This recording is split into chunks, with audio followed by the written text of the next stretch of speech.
मेरा सवाल सीधा डीजीपी मैडम से है, जो मैं सीधा आती हूँ सवाल पे। मैं शुरू करती हूँ पैरा 2 से।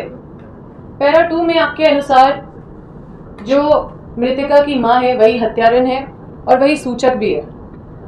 तो जो इस पे कांड दिखाया गया है, जो कांड ये प्रेस विज्ञप्ति पे, तो क्या ये एफआईआर का आवेदन बदला गया? क्योंकि अगर नहीं बदला गया तो अभियुक्त और सूचक दोनों एक है, सूचक भी वही है, अभियुक्त भी वही है, तो इसमें एफआईआर किससे साबित करवाइएगा? फिर तो रेशमी देवी जो जिसको हत्यारन बोल दीजिए, या रेशमी देवी जो मृतिका की माँ है, उसको तो लाभ हो जाएगा और ये ट्रायल तो फेल कर जाएगा। दूसरा, आपके अनुसार कांड का लिखित आवेदन में रेशमी देवी ने धनेश्वर पासवान और अज्ञात पे केस दर्ज करने के लिए आवेदन दिया था कि वही लोग उनकी बच्ची का, नाबालिग बच्ची का रेप किया और हत्या किया। अब ये 8-9 दिन में हम लोग को पता नहीं चल पाया कि धनेश्वर पासवान का क्या हुआ। आपने धनेश्वर पासवान के साथ क्या किया? क्योंकि एफआईआर तो किया है, तो क्या वो निर्दोष है? क्या उसको क्लीन चिट दिया? कौन है धनेश्वर पासवान? अभी आते हैं तीसरे पैराग्राफ पे। ये 26 तारीख को एसआईटी का गठन किया गया। 30 तारीख के शाम से पहले एसआईटी का गठन में बड़े बड़े आईपीएस ऑफिसर भी थे सारे, मतलब ये एसआईटी गठन जो हुआ उसमें बड़े बड़े आईपीएस ऑफिसर हैं इस एसआईटी में। लेकिन 30 तारीख के शाम के पहले किसी को भी घटना के इर्द गिर्द भी नहीं देखा गया। सब सो रहे थे क्या?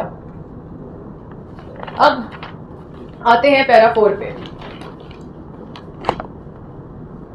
ये जो लिखा गया है पैरा 4 पे, ये कौन सा तकनीकी साक्ष्य और असूचना आप संकलन किए और कब किए? कौन सा तकनीकी साक्ष्य और कौन सा असूचना आप संकलन किए हैं, कब किए हैं? और कब ये भीम राम और ये जो मृतिका की माँ है रेशमी देवी और जो भक्ताइन है शांति देवी, कब ये लोग से पूछताछ किए? अब इनके द्वारा जो पुलिसिया बयान लिया गया, तो क्या सिर्फ इनके द्वारा पुलिसिया बयान को छोड़ के क्या आपने कोई सबूत इकट्ठा किया? क्योंकि पुलिसिया बयान पे कोर्ट में नहीं चलता, उसके आधार पे आप किसी को अरेस्ट कर सकते हैं, लेकिन कोर्ट में पुलिसिया बयान के हिसाब से ट्रायल नहीं चलता, ना ही उस पर सजा होता है। तो क्या सबूत आपने इकट्ठा किया? सिर्फ कहानी से तो नहीं होगा ना। अब ये जो घटना स्थल है, जिसमें मीडिया लोग भी बात कर रहे थे, घटना स्थल में जहाँ लोग गए भी थे, आम आदमी बात कर रहा है कि जो क्राइम स्पॉट है उसको आप लोग सिक्योर नहीं किए, जो एविडेंस है उसको सिक्योर नहीं किया, शुरू से अब तक उसको सील नहीं किया गया, उसको सिक्योर नहीं किया गया, उसको खुला छोड़ दिया गया। क्यों छोड़ा? जवाब दीजिए।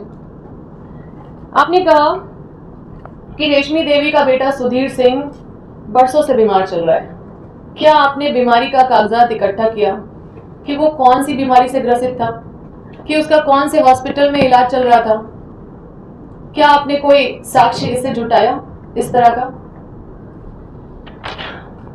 अब अभियुक्त रेशमी देवी के बारे में ये लोग प्रेस रिलीज में लिखते हैं कि भूमि विवाद था, लेकिन भूमि विवाद का केस नंबर नहीं बताते हैं, उसमें कुछ लिखते नहीं है कि भूमि विवाद का केस नंबर क्या है या किसके साथ भूमि विवाद है।